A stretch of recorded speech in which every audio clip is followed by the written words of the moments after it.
हाय नालायकों, कैसे हो। आप लोगों के लिए वीडियो बना रही हूँ। रात के करीब करीब 12 साढ़े 12 बजे बजने वाली है। तो ये सोच कर कि मेरे बच्चों को परेशानी ना हो, और 7 का मैंने बना दिया है तो 8 का भी बना दूँगी। इसको मैं इंस्टा पे अपलोड करूँगी, लेकिन इंस्टा पे पूरा नहीं जाएगा। पूरा देखने के लिए यूट्यूब पे आना होगा, ठीक है। और यूट्यूब में भी सब्सक्राइब, लाइक एंड कमेंट कर देना, शेयर कर देना। और इंस्टा में भी बार बार बोलना पड़ता है यारो, तुम लोगों को कर देना। मेहरबानी है तुम्हारी, है ना, प्यार है तुम लोगों का, ठीक है, कर देना। तो पहला ही प्रश्न है, बदलू कौन था। एक प्रश्न नंबर 1 में 10 क्वेश्चन है, एक एक नंबर का। बदलू मनिहार था। मनिहार उसको कहते हैं जो चूड़ी बनाता है। वस्तु विनिमय का अर्थ क्या है। वस्तु विनिमय का अर्थ है वस्तु दो वस्तु लो। और आजकल जो वस्तु विनिमय है वो पैसा दो सामान लो। पंडित जवाहरलाल नेहरू जी ने किसे पत्र लिखा था। अपनी बेटी इंदिरा को पत्र लिखा था। पत्रों ने किन क्षेत्रों को प्रभावित किया। ग्रामीण क्षेत्रों को ज़्यादा प्रभावित किया। कामचोर कहानी में वाद विवाद किन के बीच में हो रहा था। तो अब्बा और अम्मी के बीच में हो रहा था। बच्चे भी उसमें शामिल थे। पहली बोलती फिल्म के नायक कौन थे। विट्ठल थे।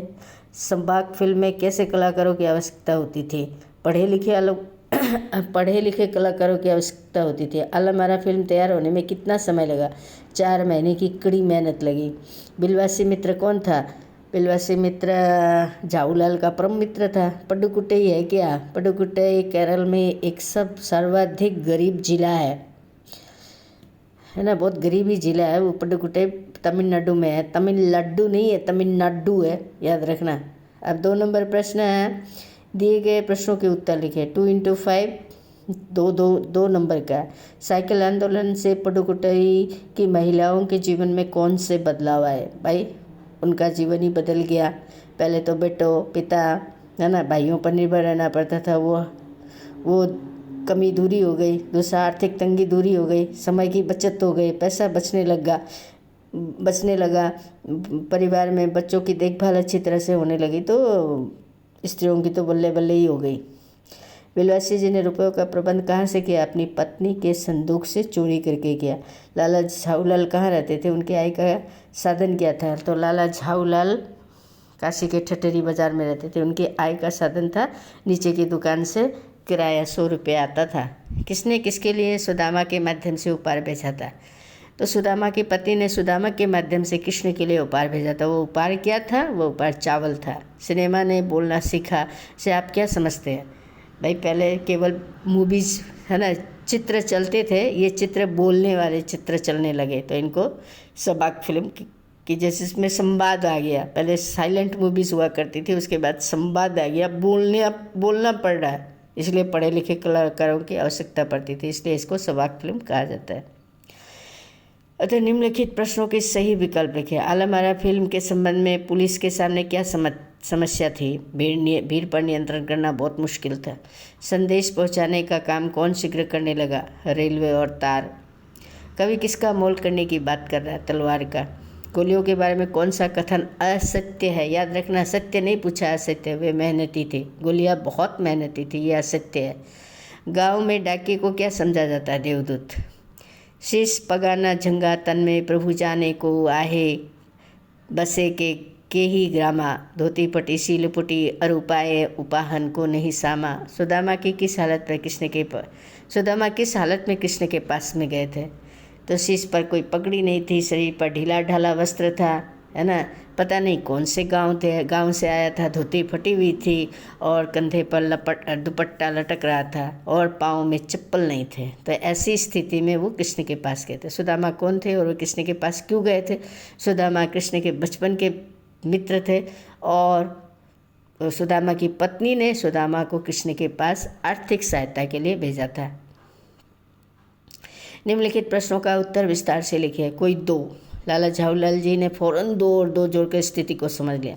आपके विचार से लाला झाऊलाल ने कौन कौन सी बातें समझ ली होगी। उनको समझ में आएगा कि मेरे हाथ से जो लोटा गिरा था वह काशी स्नान कराते हुए इस अंग्रेज के टांग पर गिरा और ये अब लड़खड़ा रहा है, तो मैं ही इसका गुनहगार हूँ। बालकृष्ण बालक कृष्ण किस लोभ के कारण दूध पीने के लिए तैयार हुए? भाई उनको बलराम भैया के जैसे अपने बालों को लंबा करना था, चोटी को लंबा करना था, इसलिए इस लालच के कारण वो दूध पीना शुरू किया। साइकिल चलाना ग्रामीण महिलाओं के लिए इतना महत्वपूर्ण क्यों है? लिखिए। साइकिल चलाने से गाँव की महिलाओं को महत्वपूर्ण इसलिए है क्योंकि उनका जीवन जो है बहुत ही व्यस्त जीवन है। बच्चों को भी पालना है, घर का कामकाज भी करना, आर्थिक सहायता भी करनी है घर में, तो ये पानी भी लाना है दूर से, है ना, सब्जी वगैरह भी बेचना है, तो और दूर गाँव मतलब कुछ सामान क्या होता है उस जिस गांव में वो रह रहे होते हैं उस गांव में नहीं मिलता है, दूसरे गांव में मिलता है, तो उसे दूसरे गांव में जाने के लिए पैदल जाना या बस में धक्के खाना, इससे अच्छा साइकिल चलाओ, आराम की सवारी है, ना पेट्रोल लगता है, ना पैसे खर्च होते हैं, हवा भरो और चलो। अभी ये जो है ये कैंसिल हो गया, अभी भारत की खोज का है, ठीक है, ये रैपिड पूरक पाठ, तो ये तो आपका नंदिनी आ गया। तो नंदिनी का अगर आपको चाहिए वीडियोस तो आप मुझे कमेंट करो, मैं बना दूंगी। सही विकल्प है, व्याकरण में देखो सही विकल्प चुनकर उत्तर दीजिए। कर्म के आधार पर क्रिया के कितने भेद है? 2, सकर्मक और अकर्मक। किसके मूल रूप को धातु कहा जाता है? क्रिया के मूल रूप को धातु कहा जाता है। अव्यय के कुल कितने भेद है? 4। क्रिया विशेषण के कितने भेद है? 4। फिर 4 के और सब भेद है। संरचना के आधार पर वाक्य के प्रमुख घटक कौन है? 2 है, उद्देश्य और विधेय।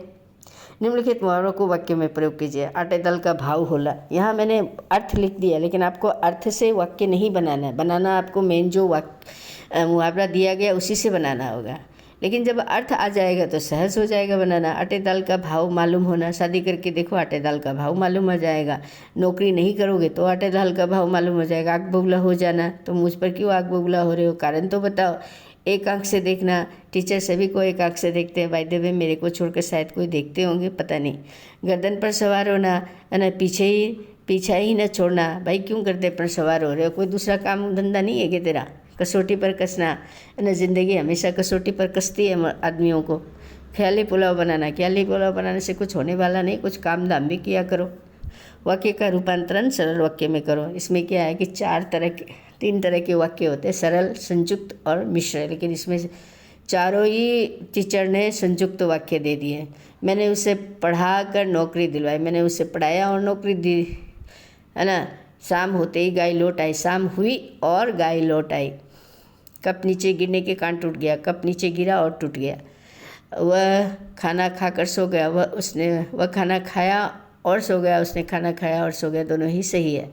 एक सस्ती और अच्छी स्कूल बैग का विज्ञापन तैयार कीजिए। तो विज्ञापन के लिए आपको एक पूरा ब्लॉग बनाना होगा, जिस विषय पर विज्ञापन प्रश्न में दिया गया उसके आधार पर चित्र बनाना होगा। उसमें अच्छे अच्छे हिंदी में कोटेशन लिखने होंगे, इंग्लिश में नहीं। और एक आपको संपर्क लिखना पड़ेगा कि ये बैग आपको कहाँ मिलेगा, वेन्यू बताना होगा, जगह कहाँ मिलेगी। अब दिए गए क्रिया विशेषणों का प्रयोग वाक्यों में कीजिए। धीरे धीरे, तो धीरे धीरे, लगातार, दोपहर, आसपास, इधर उधर, इसका मैंने वाक्य बनाया, पीछे वाले पेज में मैं आपको दिखा दूंगी, लेकिन वाक्य तो मैं अभी भी बना के आपको दे सकती हूँ। जिस वर्ड से आप वाक्य बनाओ उसको अंडरलाइन जरूर करो, वरना मार्क्स डिडक्ट हो सकता है। रेलगाड़ी और हवाई जहाज़ के बीच आपस में एक संवाद लिखो। किताब में अच्छी तरह से दिया हुआ नहीं दिया हुआ तो ढूंढ लो, नेट में मिल जाएगा। किस तरह से बात करोगे? भाई रेलगाड़ी और हवाई जहाज़, रेलगाड़ी बहन है, हवाई जहाज़ भी बहन है, दोनों स्त्रीलिंग है, तो उस हिसाब से इसकी बातचीत का ब्यौरा देना। भाई कैसी हो, है ना, तुम्हारी टिकट का दाम कम है। हवाई जहाज़, भाई तुम तो बहुत जल्दी जाते हो, तुम्हारी टिकट का भी तो दाम है ना ज़्यादा, मैं तो कितने पैसेंजर लेके जाते हो, तुम तो थोड़े बहुत लेके जाते। इस तरह से वार्तालाप लिखना। अपने विद्यालय में पीने के पानी की समुचित व्यवस्था हेतु प्रधानाचार्य को पत्र लिखे। तो इसका पत्र का एक अगर आपको चाहिए तो मैं अलग से एक पेज पे लिख के आपको अपलोड कर दूँगी, लेकिन इसके लिए आपको कमेंट करना होगा, मैम आप दीजिए ना तभी दूँगी। निम्नलिखित गद्यांश को पढ़कर नीचे दिए गए प्रश्नों के सही उत्तर लिखो। स्वामी विवेकानंद ने शिकागो के स्वधर्म सम्मेलन में पहली बार पश्चिम का परिचय भारत के धर्म, संस्कृति और साहित्य से कराया। उनकी इन बातों का वहाँ मौजूद एनी बेसेंट पर गहरा प्रभाव पड़ा। स्वामी विवेकानंद के प्रभावशाली व्यक्तित्व और भारत की महानता की छाप उनके हृदय पर ऐसी पड़ी कि वे भारत चली आई। एनी बेसेंट का जन्म 1 अक्टूबर 1847 को लंदन में हुआ। उनके बचपन का नाम वुड था। उन्होंने भाषाएं सीखी। 1839 में ये थियोसॉफिकल सोसाइटी में शामिल हो गई। उन्होंने हिंदू धर्म शास्त्र का गहन अध्ययन किया और गीता गीता का भी अंग्रेजी में अनुवाद किया। उनके ग्रंथों से भारत के धर्म, अध्यात्म, संस्कृति तथा साहित्य का परिचय पाकर वहाँ के लोग दंग रह गए। स्वधर्म सम्मेलन कहाँ हो रहा था? शिकागो में। भारत से पश्चिम का परिचय किसने कराया? स्वामी विवेकानंद ने। एनी बेसेंट के बचपन का नाम क्या था? बुड। 1839 में किस सोसाइटी में वह शामिल हुई थी? तो थियोसॉफिकल सोसाइटी में। ये अंडरलाइन किया हुआ है।